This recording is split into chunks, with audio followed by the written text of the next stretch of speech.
बलियापुर नामक गांव में स्वर्णी नाम की औरत रहा करती थी। उनके दोनों बेटे शहर में जाकर काम करा करते थे। बड़ी बहू का नाम प्रतिभा और छोटी बहू का नाम सुनैना था। स्वर्णी और प्रतिभा हमेशा सुनैना को तंग किया करती थी, क्योंकि उनके छोटे बेटे ने सुनैना से शादी अपनी पसंद से की थी और सुनैना एक साधारण से परिवार से थी। एक बार बड़ी बहू के हाथ से सास का चश्मा टूट गया। प्रतिभा, ये क्या कर दिया मैंने? ये तो माँ जी कल ही बनवा कर लाई थी। उनको पता चलेगा तो बहुत गुस्सा होंगी। क्या करूं, क्या करूं? प्रतिभा बाहर काम कर रही सुनैना के पास गई और कहा, प्रतिभा, सुनैना सुनो, माँ जी के कमरे से झूठे बर्तन ले आओ। सुनैना, ठीक है दीदी, अभी ले आई। सुनैना जैसे ही माँ जी के कमरे में गई तो उसने देखा कि चश्मा नीचे टूटा हुआ है। उसने चश्मा उठाया ही था, तब तक प्रतिभा माँ जी को लेकर वहां पहुंच गई। प्रतिभा, हे भगवान, माँ जी का चश्मा तोड़ दिया। माँ जी कल ही इसे बनवा कर लाई थी। ये क्या किया तूने सुनैना? कोई काम ध्यान से नहीं करती हो तुम, कितना नुकसान कर दिया। स्वर्णी, ये क्या कर दिया तूने? जब से आई है नुकसान पे नुकसान किए जा रही है। एक तो घर से खाली हाथ आ गई और जो अब मेरे घर में बचा है वो भी तोड़ना चाहती है। सुनैना, माँ जी ये मैंने नहीं किया है। प्रतिभा दीदी ने मुझे बर्तन लेने भेजा था तो मैंने देखा कि चश्मा टूटा हुआ नीचे गिरा है। प्रतिभा, तू क्या कहना चाहती है कि मैंने तोड़ा है? सुनैना, नहीं दीदी, मैं तो माँ जी को बता रही थी कि मैंने नहीं किया। यहाँ प्रतिभा रोने की एक्टिंग करके दिखाती है। प्रतिभा, मेरी किस्मत, देखो ना माँ जी, आपने देखा ना, आपके सामने मुझे गलत बना रही है। सुनैना, नहीं दीदी, मेरा ऐसा कोई इरादा नहीं है। प्रतिभा, चुप रहो तुम, एक तो नुकसान करती हो, ऊपर से झूठ भी बोलती हो। स्वर्णी, जाओ मेरे सामने से और दोबारा मत आना जब तक घर का सारा काम ना खत्म हो जाए, समझी? उसके बाद तुम जंगल चली जाना, वहां से लकड़ियां काट कर ले आना।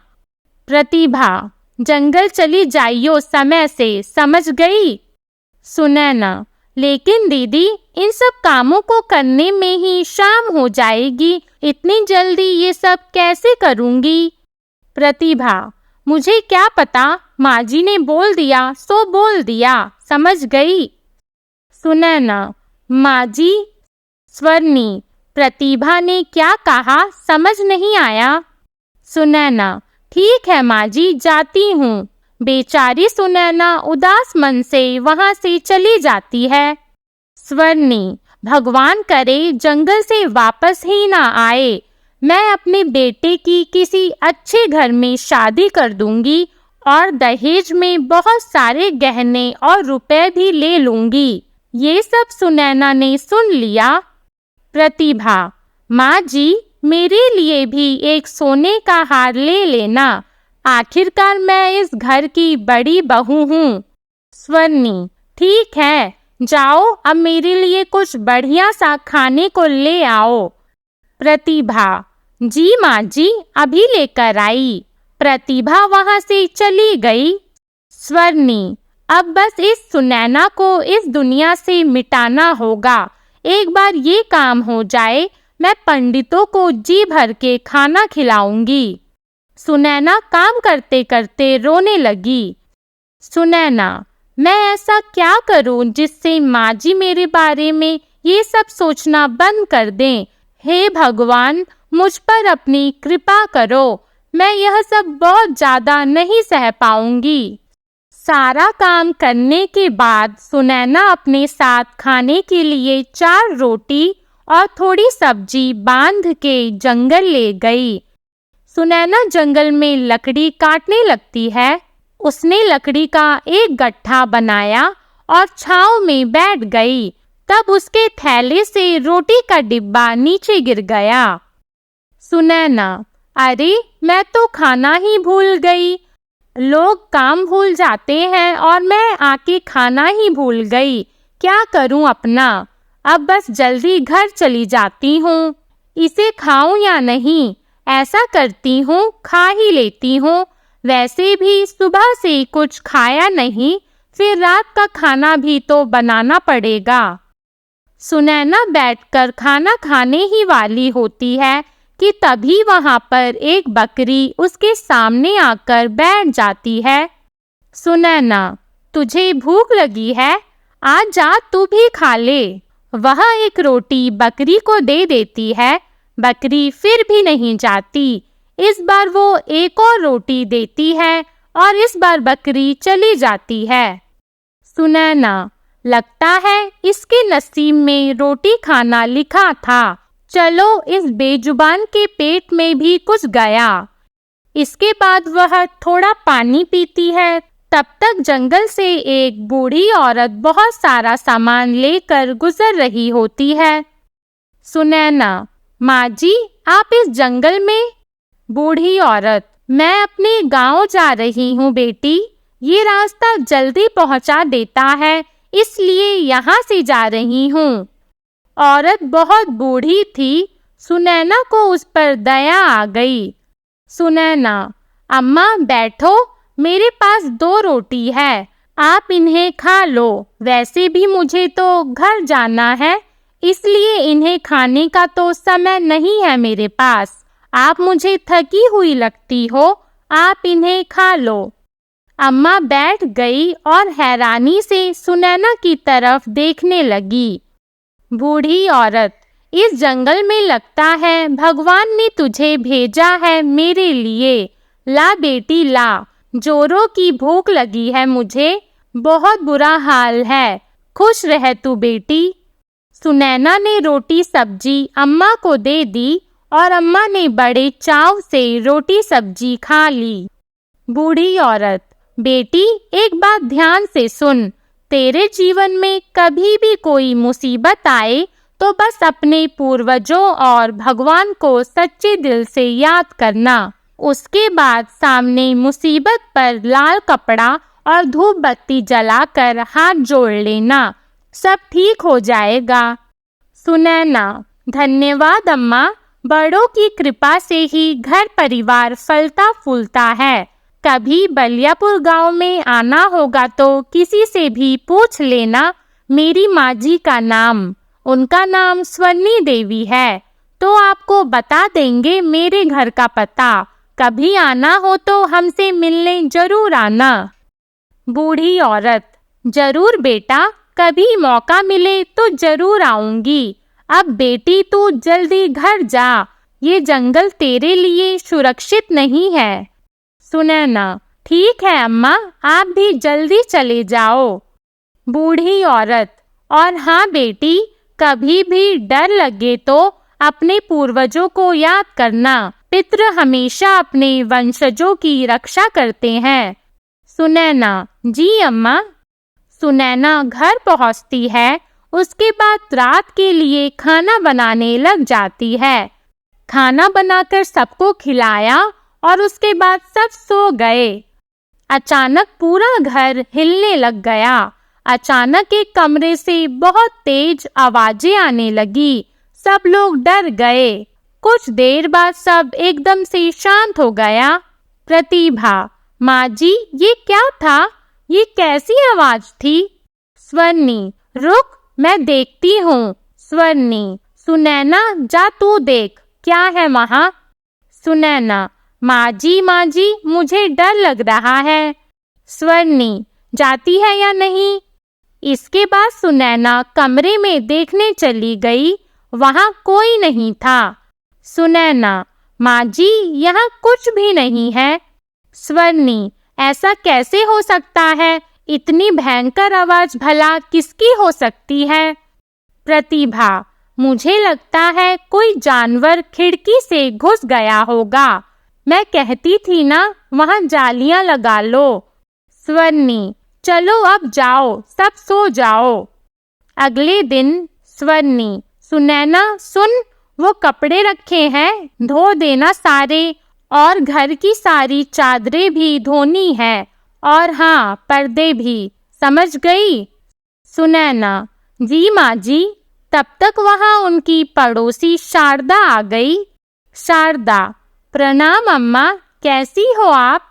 स्वर्णी, आओ बेटी, तुम कैसी हो? हमारा तो जैसे तैसे वक्त निकल रहा है। शारदा, मैं ठीक हूँ माँ जी, आपसे वो शहद लेने के लिए आई हूँ, कुछ दिन पहले आपसे मंगवाया था ना? स्वर्णी, अरे हाँ, मैं तो भूल ही गई, क्या करूँ बेटी, उम्र हो गई है, रुक लाती हूँ। स्वर्णी जैसे ही अंदर गई, शारदा तुरंत सुनैना के पास जाकर बोली, शारदा, सुनैना, तू दुखी नहीं होती इस बुढ़िया के ऐसे बर्ताव से? जीना मुश्किल किया हुआ है तेरा इसने, कहती हूँ तू अपने मायके वालों को बता देना। सुनैना, नहीं बहन, मेरे माता पिता गरीब है, उन्हें मैं और पीड़ा नहीं दे सकती, मुझे परेशान देख वो और दुखी हो जाएंगे। शारदा, तेरे लिए मुझे बहुत दुख होता है, तू अपना ध्यान रख। सुनैना, तुम मेरी चिंता मत करो, वो जैसी भी है मेरी सास है, गुस्सा करती है पर दिल की अच्छी है।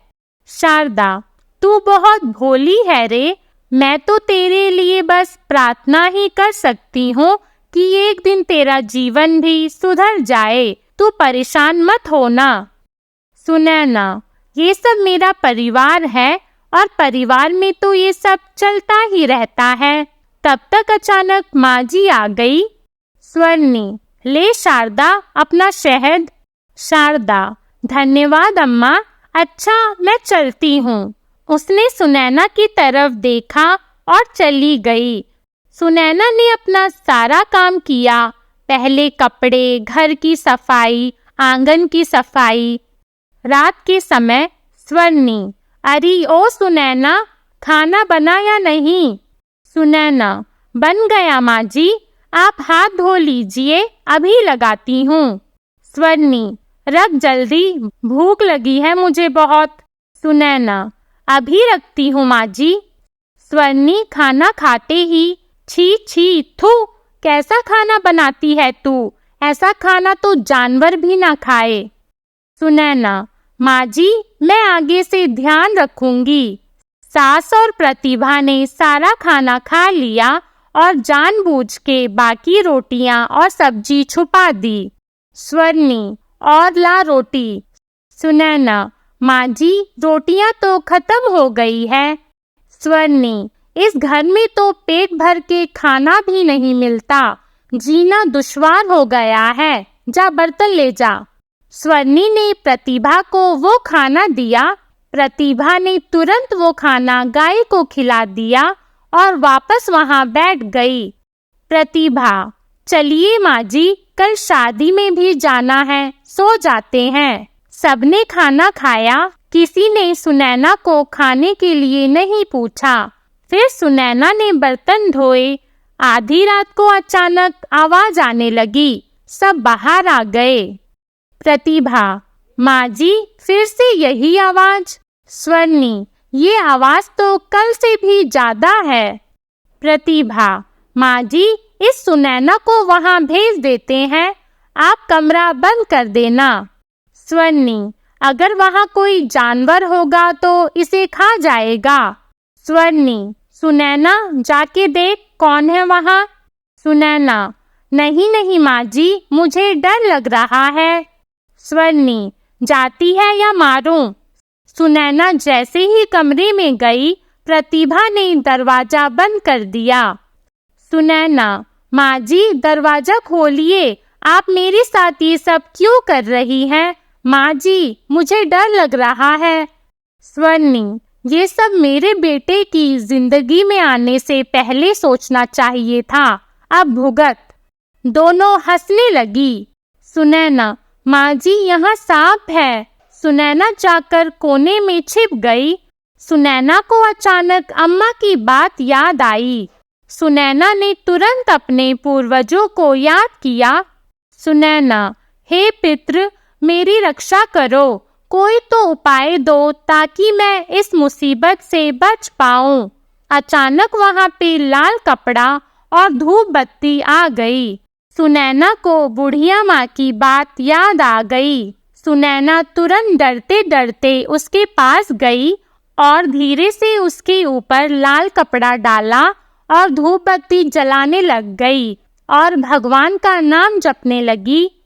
सुनैना, हे ईश्वर, मेरी रक्षा करो मेरी।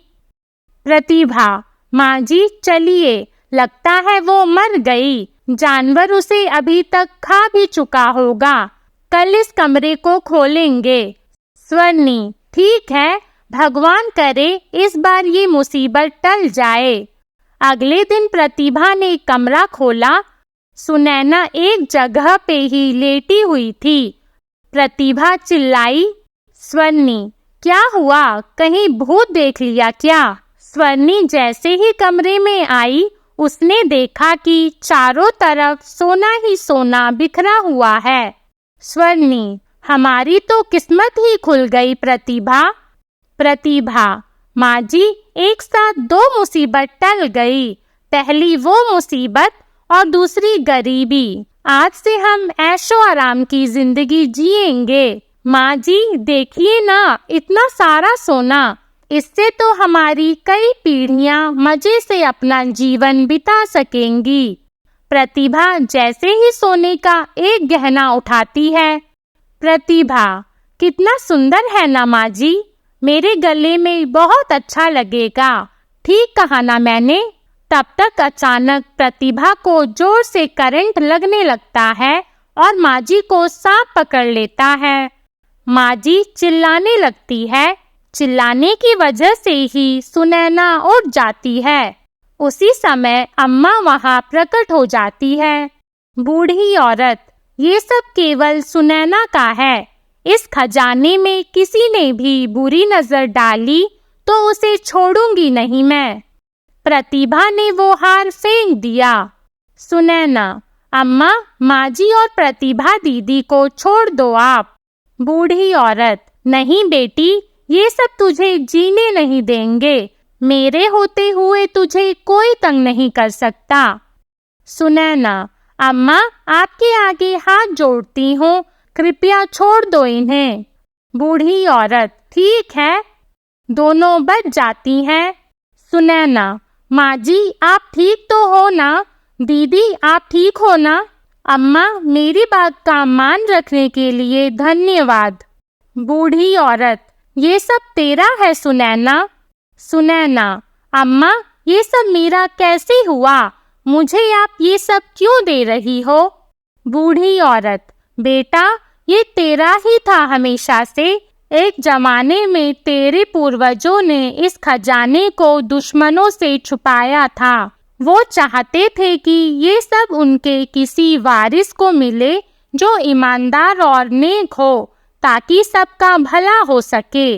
वो चाहते थे कि दुश्मन इसका गलत इस्तेमाल ना कर पाएं। इसलिए उन्होंने इस खजाने की पूजा कराई। इसके बाद ये खजाना सर्प में बदल गया और तब से वो तुम्हारे वंश के सही उत्तराधिकारी की खोज कर रहा था।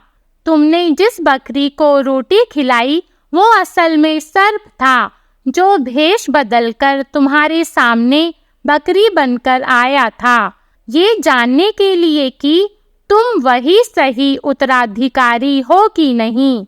बेटी, तू बहुत भोली है, सब याद रखना। ये खजाना सिर्फ तुम्हारा है। ये कोई मामूली खजाना नहीं है, मंत्रों द्वारा सिद्ध किया गया खजाना है। याद रखना, इस खजाने की सुरक्षा स्वयं सर्पदेव करते हैं। इसलिए सुनैना, तुम इसके खो जाने की चिंता मत करना। ये हमेशा तुम्हारे पास रहेगा। तुम्हारा कल्याण हो। सुनैना, माँ जी, ये सब आपका है। इसका जो कुछ भी करना है वो आपकी मर्जी से ही होगा। स्वर्णी, बेटा, मैंने हमेशा तेरे साथ बुरा किया। तू चाहती तो इतना सारा धन पाके हमें घर से बाहर निकाल सकती थी, पर तू ये सब मुझे दे रही है, क्यों सुनैना? सुनैना: माँ जी, मैं हमेशा चुप रहती थी ताकि एक दिन आप मेरे प्यार को समझ सको। देखो ना, आज आपको मेरा इस परिवार के प्रति प्रेम समझ आ गया। इससे ज्यादा मुझे कुछ भी नहीं चाहिए। प्रतिभा: मुझे माफ कर दो, मैंने तुम्हें हमेशा मारना चाहा, लेकिन आज तुमने मुझे बचाकर मेरी नजरों में अपनी इज्जत और भी बढ़ा दी है।